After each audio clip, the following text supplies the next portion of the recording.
All right. Okay, so it's John Robb here with Jason from Sleaford Mods, recording an interview for Lockdown for Underground Shoes. Oh, okay, Jason, so how's the lockdown been for you so far? Probably suffocating. It's not been too bad, you know. It's not been too bad at all. I thought it'd be worse, but, you know, the kids are noisy, but you get used to that, obviously. But apart from that, we've got a little bit of a routine, and if we stick to it, everything's all right, you know. If we don't stick to it, then it just goes out the window. Nothing gets done. Is there any positive bits? I mean, it must be good to spend more time with the kids. Yeah, it is actually. It really is, because I spend a lot of time on the road, and it's like you only get to see them growing up in short bursts, not short bursts, but, you know, 3-month periods, and then you're away again, you know. So, I mean, obviously, I think, I don't know, this because we're at home all the time and they're not at school at nursery, so you do get to experience the full shebang, you know what I mean? Yeah. I like the way you can hear them in the background. I know. Sorry, is it bother? No, I think it's great. It's, an interview should be a human situation, shouldn't it? Yes, certainly should. Yeah. Flora.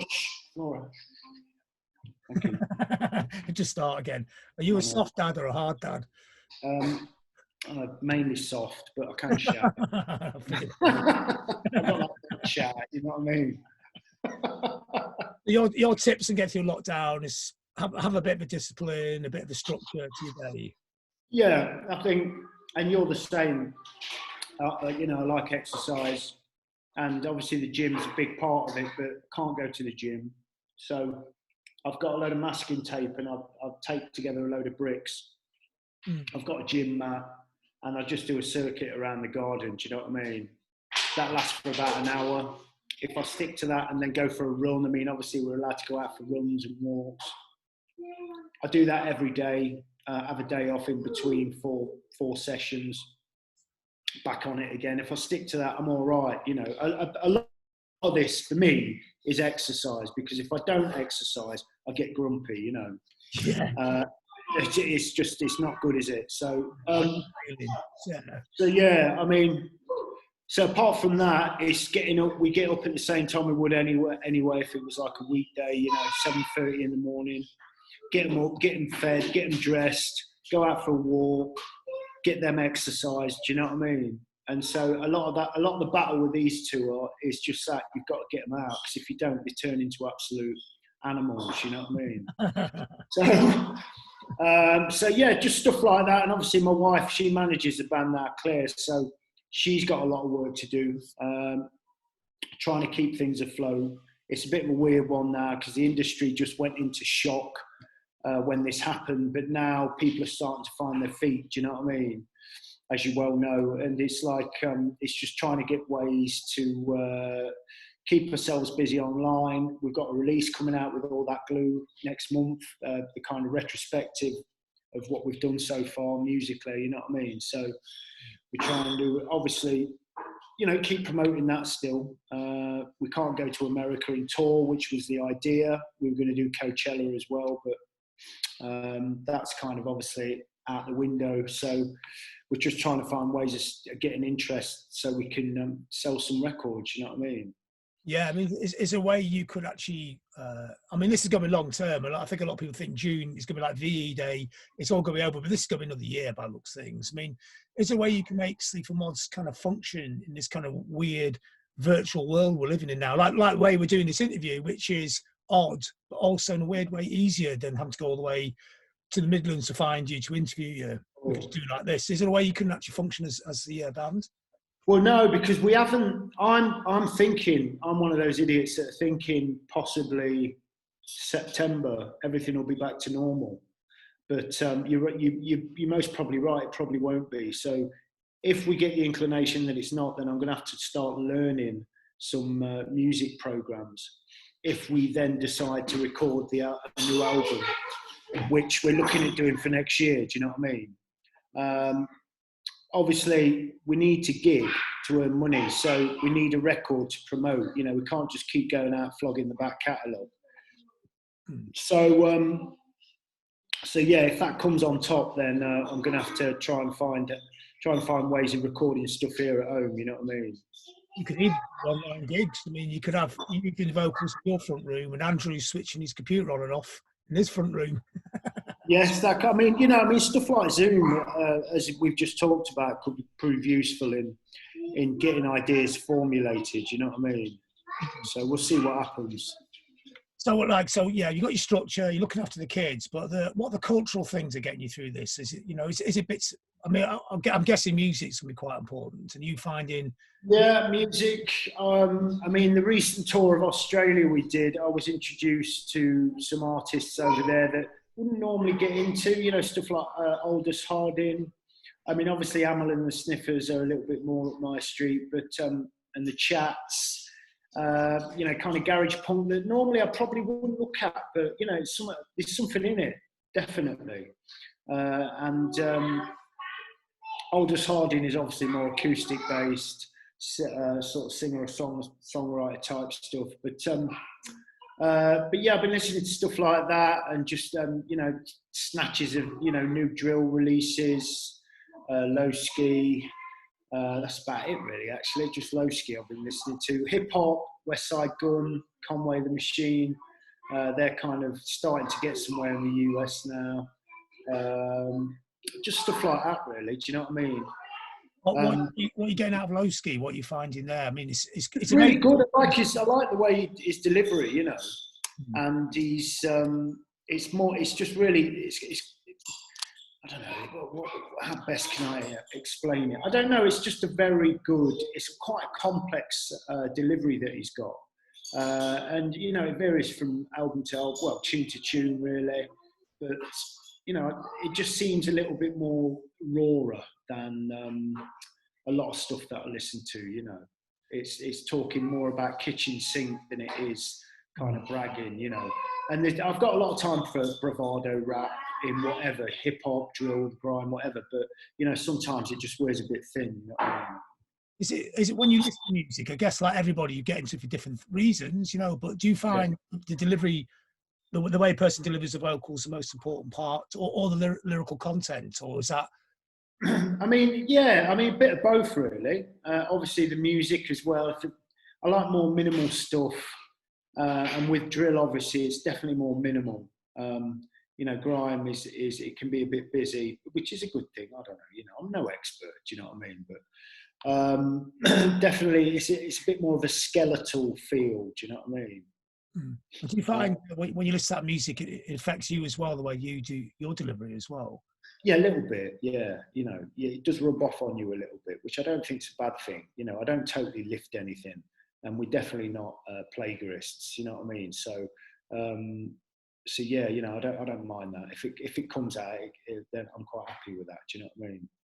Are you somebody who keeps looking for new music to listen to all the time? A little bit, yeah. I've realised over the last few years that actually actively searching out new stuff. I mean, Spotify has been great for that, and I know there's a lot of issues with Spotify. They are, it's looking like they just don't help people in a lot of respects.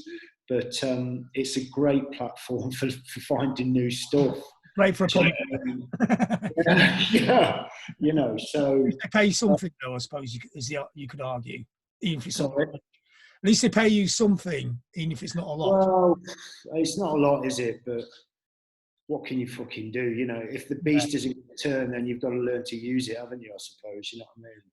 And do you find in this lockdown time, do you find a lot of people kind of going back to listen to the kind of classic records they grew up with in an easier period of their lives? Are you finding that, or are you still in the same? No, I tend not to touch them, really. More specials I was listening to the other day again, brilliant. There's always something new in it you find, you know what I mean? But apart from that, no, I've not been listening. Oh, actually, On the Beach, Neil Young, the album. So that's quite good. Really, really interesting. I've actually been picking up my guitar again and trying to learn a few bits, which has been quite nice in the evenings. You know what I mean? But that's about it. They're the only two things I've gone back on, really. Apart from that, I'm just generally looking at new stuff. Specials, like everybody has that band that changed their life, the Alpha band, the Moments, the Crossroads band. Was that the band for you? No, not really. I mean, they were always in the background when I was a kid. It was more about the jam, you know what I mean? And the specials were considered to be more associated with, obviously two-tone ska and all that business, which was all right, but we were concentrating solely on the jam and Motown. Do you know what I mean? Yeah. So there were kind of tiers to it. And then after that, I kind of forgot about them. And then it sort of came back. Do you know what I mean? So what other cultural things came through? I mean, it could be anything, it could all be music, it could be films, books, even going for a walk. I mean, it's... Yeah, I mean, books. I've been reading a really good book that, without name dropping it, Jimmy from the Dove sent me it, and it's called The Privilege of Rain by a guy called David Swan. And it's just a collection of poems from inmates at Nottingham Prison. And I didn't read it for ages. And then he texted me and he's like, look, have you read it? I said, no. And so I got on it, and really powerful. Really, really powerful. And it's interspersed with the writer's account, because he stayed in the prison for a few months or something. And he takes you through the code and conduct of prison. It's really bleak, to be honest, but at the same time really compelling, So I've been reading that. Is it poems from lots of different prisoners? All different prisoners, and the poetry is grade A. It's absolute grade A. I thought it was the actual author that was doing it, but then it clicked, obviously, the inmates. But it's fucking grade A, John. It really is. It really gets you. Straight in all that great talent. Sorry? All that great talent that gets lost. Bo. Yeah? Go on, sorry, John. All that great talent that only can get dug out when somebody's actually stuck in prison. This is the thing. When people are presented with this kind of experience, this oppression, this pain, and it can do, and without trying to sound insensitive, it does wonderful things for the expression. Do you know what I mean? And that's what really got me back. Great things about this country that normal guys like that don't get the opportunity to write poetry. No. Yeah. Exactly. And a lot of these poems are about remorse, about murdering women. And it's just like it really struck you that a lot of these things are probably domestic, but a lot of them were attacks against women. And I found that obviously unsettling, but interesting at the same time. Especially in context of the moment as well, because it's exactly. So. It's a really good book. So I've been whiling away on that, and I've got loads of books upstairs that I'm going to be getting into. Do you know what I mean? Just sort of pile up while you're on tour. Yeah. So just stuff like that. Writing, I've not really done much writing. You find it difficult because you find it odd in your life is actually more full now because you're at home. You've got I can write anywhere really. I don't need to experience stuff either, or necessarily have to go through a period of political conflict. I'm pretty much good with stuff, but at the minute it's not coming really. There's odds and sods, but that's it, And I think anything that we're going to be doing new in the future will be like the early days where we just got together and just cooked it up in the studio, When you're writing like that, was it almost like you're entertaining each other? Yeah, sorry, what was that? It'd be like, almost like there's no one else in the world, just the two in the room, and whatever beats Andrew comes up with, you're grooving on him, and whatever you're coming up with, he's kind of laughing at. Yeah, because there will be a bit of that, but I think we're more conscious these days of honning good songs. We're kind of, and we're able to do that now. I think we're a lot better songwriters. So I'm more conscious of doing, stuff like that than say just spitting out stuff that, we've done in the past. You know what I mean? It's like it's fine having a narrative, but it's not satisfying for me to put that fresh narrative over an old model. Do you know what I mean? So it's important for us to still move on with the tunes. That's a challenge, isn't it? Because it's a very minimalist sound. Yeah. You change it as you go along. Yeah. It's how many times you can change a very simple structure. This is it, and it's always a little bit nail biting when we go back into doing other albums. So it's against all, there's a lot of other things going against us now, obviously with coronavirus, and the lockdown and all this weirdness. Do you know what I mean? Okay, so are you watching much TV or films? Films, Frozen 2, yeah, the kids are banging to that, and I've actually just sat there and watched it with them every time we watch it, because it's quite good. It's quite good. I quite like the songs in it, actually, and it's nice having your mind taken off the adult life. Do you know what I mean? And just to jump into a child's imagination. Do you know what I mean? For a while. So yeah, that and obvious stuff like Ozark, Narcos on Netflix, anything like that, really. So like sort of box sets, places to just get completely lost in. Yeah, I mean, films. If I was on my own, I would be going through all manner of film, but obviously I've got to compromise because my tastes aren't exactly appreciated by the household a lot of the time. Have you been a bit of a news hound as well, or you? No, I've stayed away from it. It's pretty hard to avoid when you're listening to the radio in the morning. But if it comes on, I just turn it down and then obviously turn it back up when I think it's finished. It's got nothing new. It's got nothing good to say, which is really annoying because, all right, there are a lot of bad things going on, but there's a lot of good things going on as well, And it just creates fear every day. The older I get, it's all it is. It's just a fear machine, You're not really learning anything from it. If you want to get any constructive, sort of decent information, just read the article, in one of the better papers. You know what I mean? But apart from that, I'm not looking at it. No. You seek out more positive stories if you're going to do. Yeah, and you can get better information really from reading books. You know what I mean? Let's face it. I'd rather do that. I'd rather read a book. Written by someone that understands the sociological ills of this country far better than whatever they're putting out on the news. Okay, that's great, Jason. That's the stuff I'll need for the interview. Thank you. Yeah, thank you. Yeah, how's your mum and dad? All right? Yeah, I think they're all right. Yeah, and what I've been thinking, because they're war babies. Yeah, they're kind of used to a little bit of this, aren't they? In a lot of yes. It's kind of like when they were kids, I reckon, sort of 52, 53, 54, when they were like 6 or 7 years old, you were still coming out of the shadow of World War II, weren't you? And so, I mean, when did rationing start? In the mid-50s. Yeah. Yeah, so, you've got all that.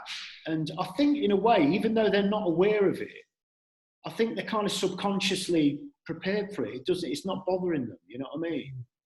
Yeah. I think the only thing that's putting the chills up in these days is Rupert Murdoch. You know what I mean? Yeah.